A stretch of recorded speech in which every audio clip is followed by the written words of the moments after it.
desert. I loved her so, in the land of enchantment, New Mexico.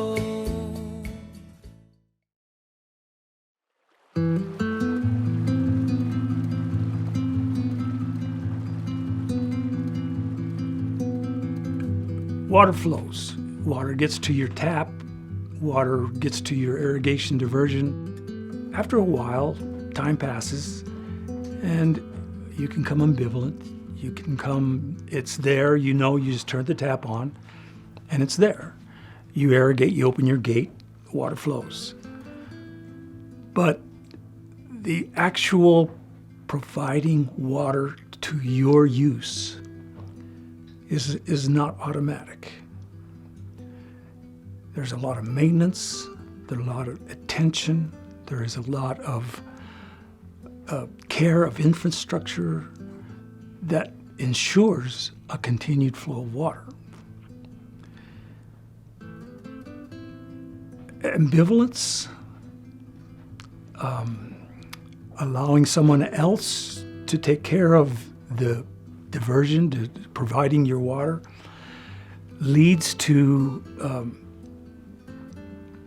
circumstances where enterprising people could come in and attempt to control the water, to own the water, such that then through their ability to control and decide who has the water is a way of controlling a resource by which could enrich people, which could be a means of depriving people of water. And so thinking that someone's going to take care of your water on your behalf is a very dangerous thought process to adopt. In this stream system, there's plenty of evidence that that has caused a lot of people to have lost their water right.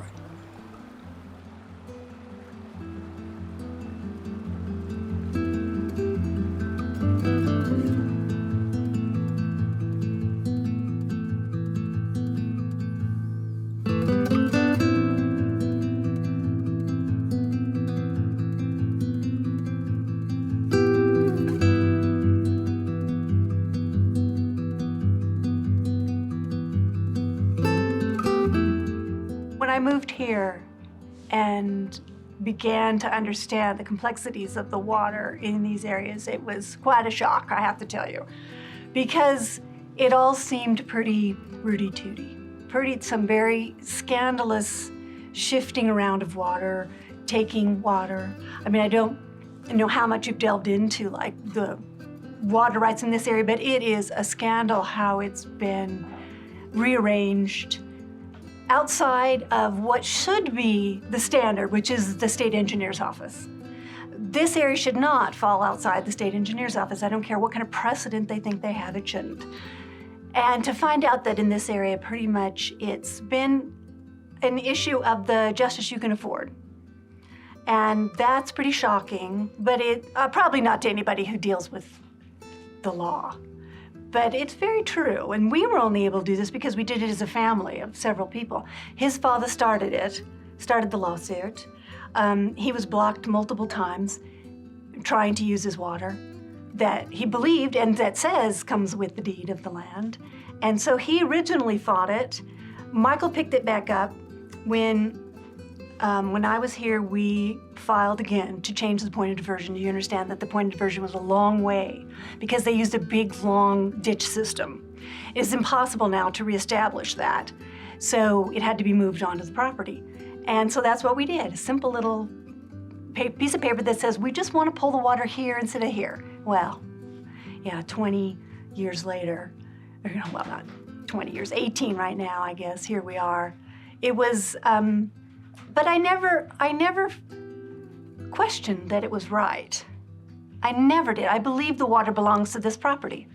Even if we aren't here, it belongs to this property. I like to refer to it as water court. That's something that people can understand. It's like, oh, okay, I'm going to go to water court. And, you know, in our hearings unit, it is a branch of the state engineer's office. And we have hearing examiners that are appointed by the state engineer in our hearing unit. And it operates like a traditional court. If you have a case in the hearing unit, you can represent yourself. Now, with that being said, it's very difficult. Water law is hard to understand, number one. And number two, most people can't represent themselves adequately. So if you do go, if you protest a case or you're aggrieved by some action and you do go to the hearing unit, you'll have to retain counsel, likely consultants. It gets very expensive. And, in my opinion, for the little guy, it would be hard to, represent yourself. Now, with that being said, the Water Rights Division, which, that's who we are, we're the experts on water rights in the state, and we apply, statute guidelines, policy, regulation in a fair and consistent manner across the state. So with that being said, as a small guy, you're protected by the Water Rights Division. We can ensure that everybody is treated the same. My expert report and testimony was in support of the Davaloses. And I issued a permit, and to my knowledge, they're exercising that right currently on their property. So that was a long, drawn-out application. But it's still, they're working on settlement with the Tularosa Community Ditch and the other protestants. So I hope they get that settled soon. We've actually, here at the Water Resources Research Institute, spent a lot of time working on community irrigation because unlike, for example, Elephant Butte irrigation district that takes water from a reservoir where everything is controlled by head gates and conveyance structures, these community ditches are largely controlled by the amount of water that comes off the mountain. And it diverts the water from the river into these smaller ditches that then get diverted into fields. And it's a very interesting like you mentioned, it was really wet before. So previous to the ditch construction, there were little side channels of the creeks, and the groundwater was close to the riverbed, so that basically all those plants were connecting to this shallow groundwater in the floodplain. And now the community ditch is actually kind of recreating that hydrology with diverting the water from the river through ditches, irrigating farmland, and then that water actually soaks into the soil and recharges the groundwater.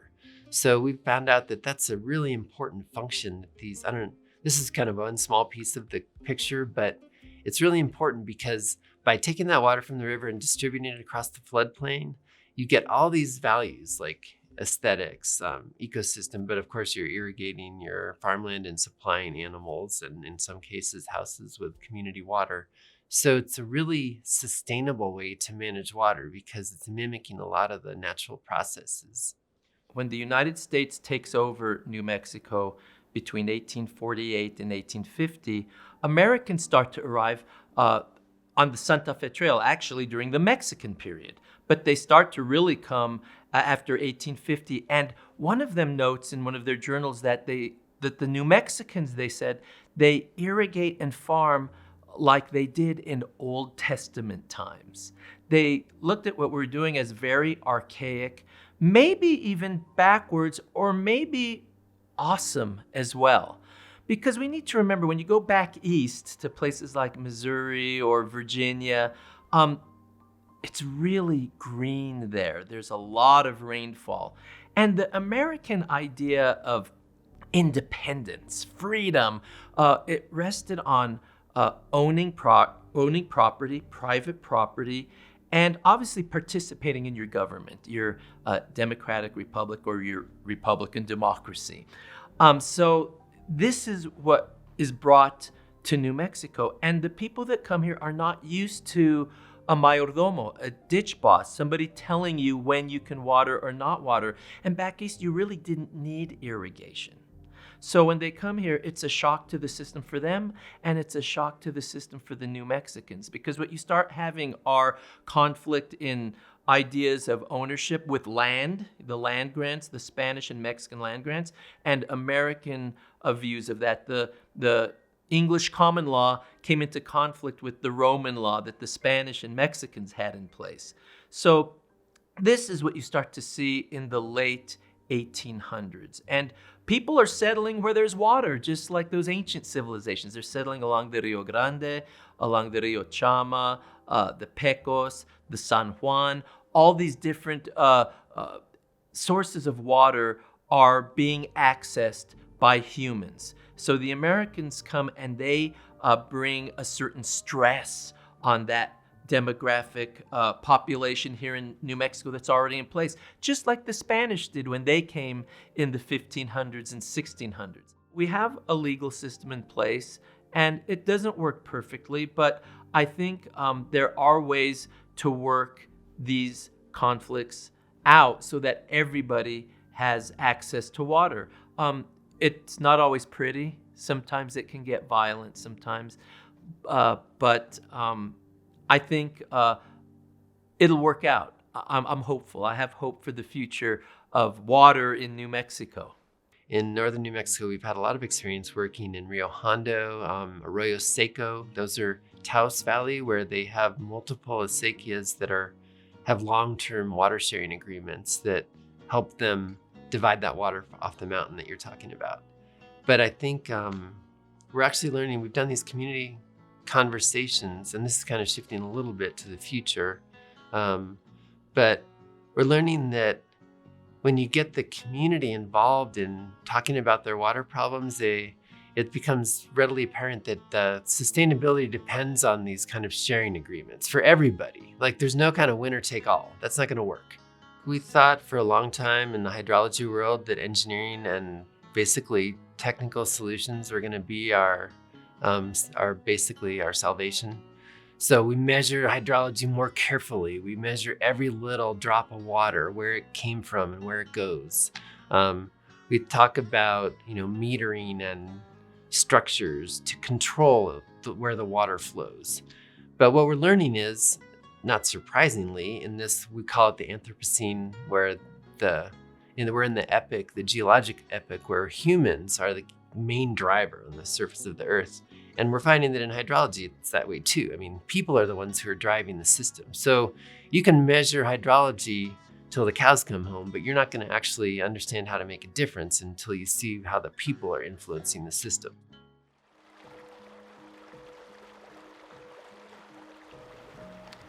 The value that this land has does not have a dollar value to it. Not to me. I'm 5th generation. The water, the dirt, the trees, the sky, the birds, it all runs in my DNA. This is where I was raised. It's personal. And so this is where I want it to stay, is with me. The water is part of this land. The water belongs to this land.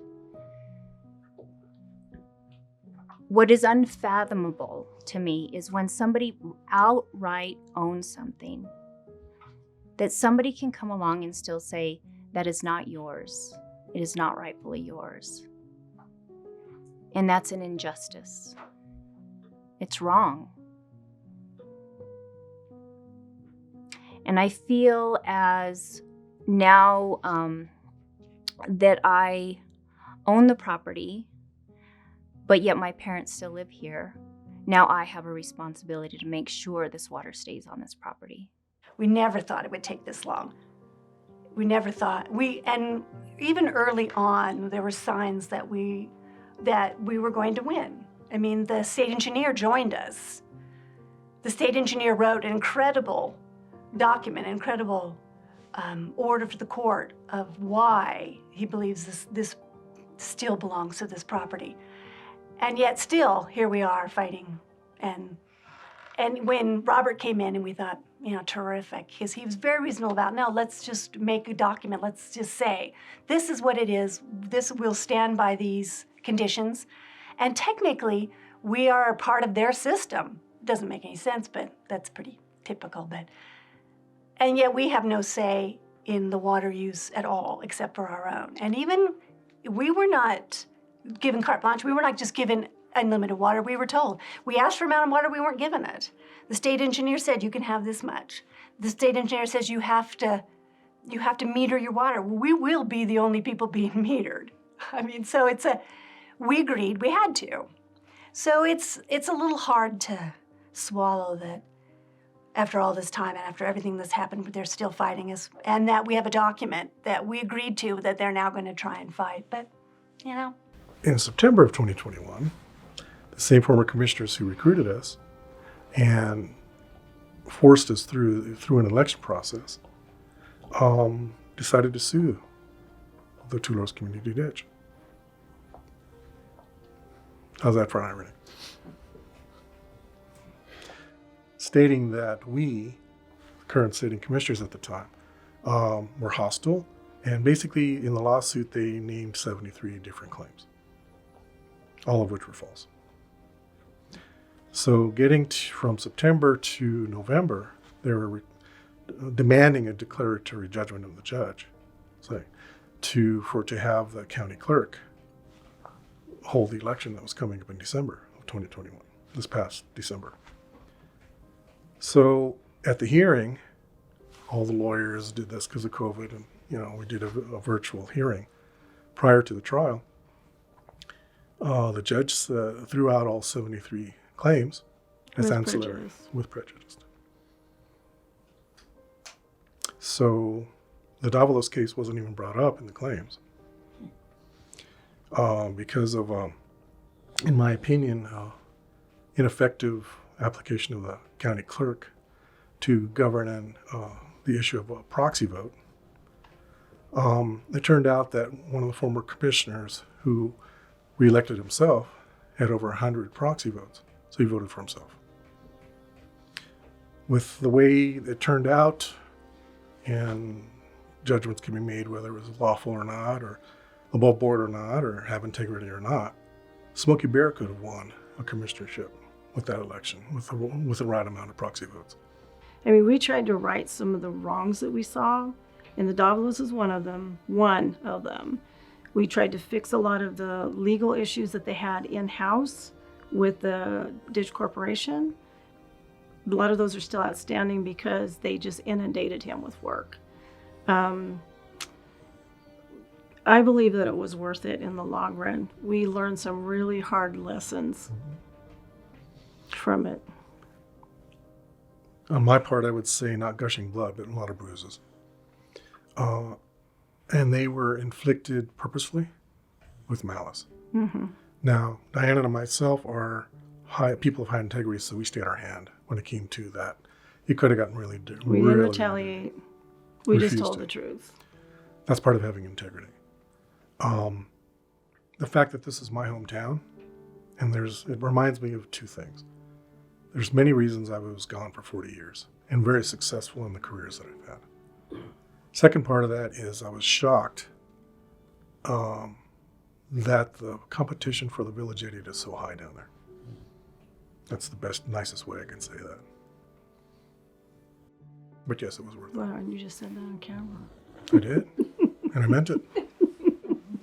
So yes, it was worth it because the water's still flowing. Now, if that stops by their ineptitude, that's on them. We gave it a hell of a good shot. Now that water is going to flow no matter what. But what happens to that water, where it ends up, is everything. It's everything to this community. And if they lose it, they will lose it to something that doesn't care about this community. This community will dry up and it'll be like Bulls Acres. There'll be nothing left of it. Bulls Acres is the equivalent of, people who haven't been there, Bulls Acres is the equivalent of a village on the edge of the Sahara Desert. And it's only 30 miles away from Tularosa. Because they lost their water. Their wells dried up. So it was worth it. I hope the water continues. I hope the oasis part of Tularosa also continues, but I've never seen it so endangered, and I'm concerned about that. Governors and people in the community need to communicate with each other and compromise. That's what we have to do when it comes to these water conflicts.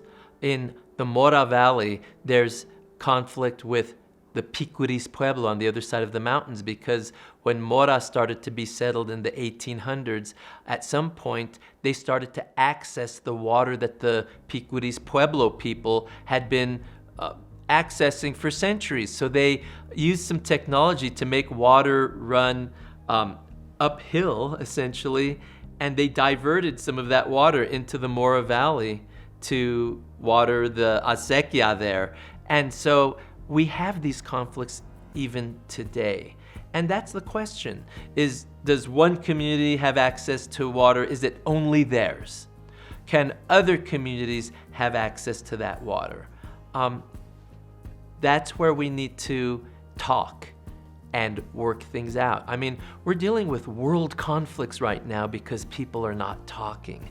They're not sitting down at a table and working things out. But I think in New Mexico we can, whether it's Mora and Picuris or Bent, New Mexico and Tularosa, I think we can work it out, because water doesn't, in a sense, belong to anyone. It flows and it flows and it flows.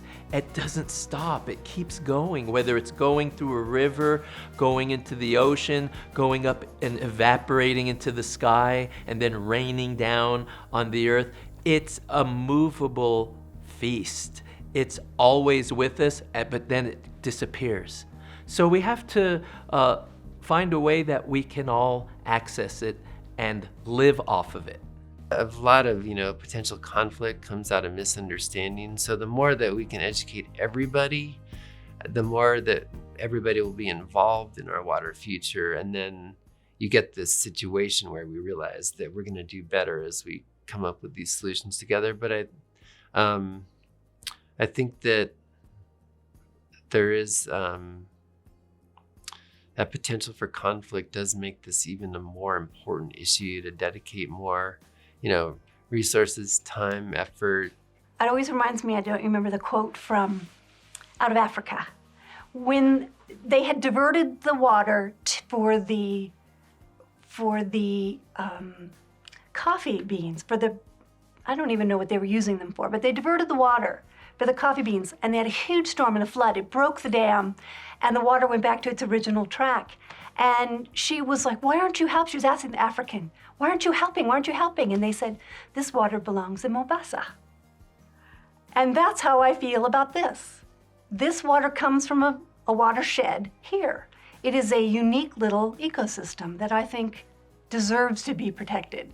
And so I never, even though, when you think about it, if we had known that it was going to be 18 years later and we're still talking about it, we're still worried about it, we're still fighting it, would I have done it? Probably, but it would certainly have been a harder decision. We never thought it would take this long. It goes beyond just my piece of property. It goes beyond just outsiders coming in trying to take something that's rightfully yours. It resonates through a whole community. It resonates through the whole world. That people should not just come and feel entitled to what is rightfully yours. So until I take my last breath, I will always be convinced that the water, this land, is mine. And I will begin to educate people, hopefully, to not be so complacent in what they own and what they have, to become more educated in how to keep it, how to make it flourish, how to make it work for them, not just for them, but for their community. Because whatever happened to my father, my mother, to this land, can happen to anybody. And once again, it's an injustice. My father doesn't show stubbornness very much. I think it comes from me more.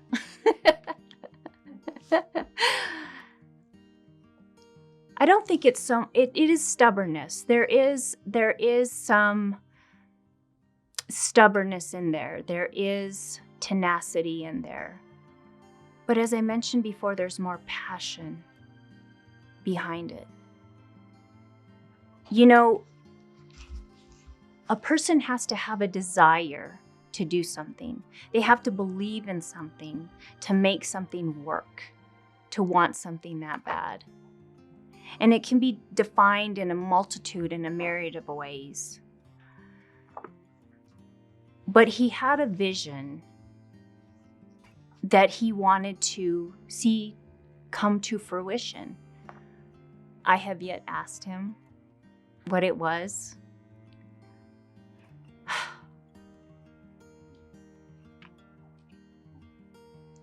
But it's his legacy.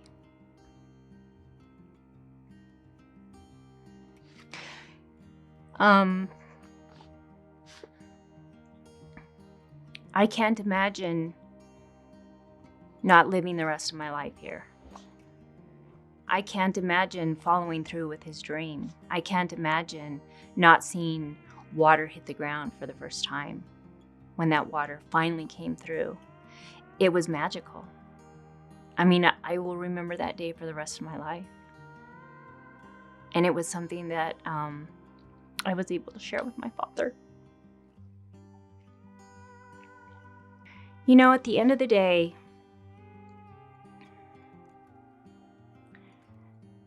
there's only one thing that matters in life, and that's how well you treated other people. What you gave back as a human to your community. How did you help? My father passed on a legacy to me. I have a responsibility to make sure I pass that legacy on to other people. And that responsibility is making sure that I educate them to the point that I make them aware of, you need to understand that this is your water. This is your livelihood. It belongs to you. Because if you don't take care of it, somebody else is going to take care of it for you. And it's not going to be the way that you want them to.